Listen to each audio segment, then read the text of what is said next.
Момче, ти си голям мъж си ти. Не заспивай, ти си българин. Нашите момчета ще направят всичко възможно, за да се развие българския флаг. Николай се обажда. Ние сме на върха, врага, ние сме на върха.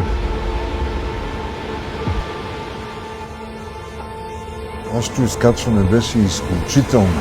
То е неповторено и до ден днешен. Безслизано обаче тук нещо на друга посока. Майката. Ама пътя на изкачването няма връщане по него. Това не е експедиция, пълна импровизация.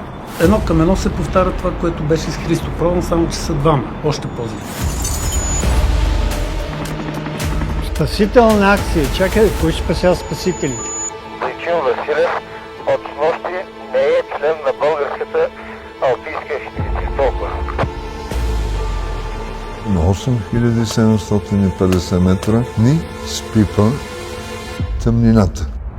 Но вече сме в състояние, което повече сме умрели, отколкото живи.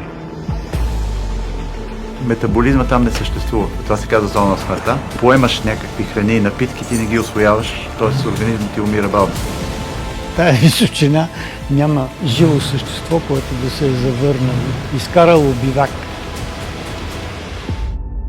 Бялата смърт е безболезнена. В алпинизма, ако не отиваш до край, не правиш нищо. Ако отидеш до край, умираш. Моля те, не заспивай!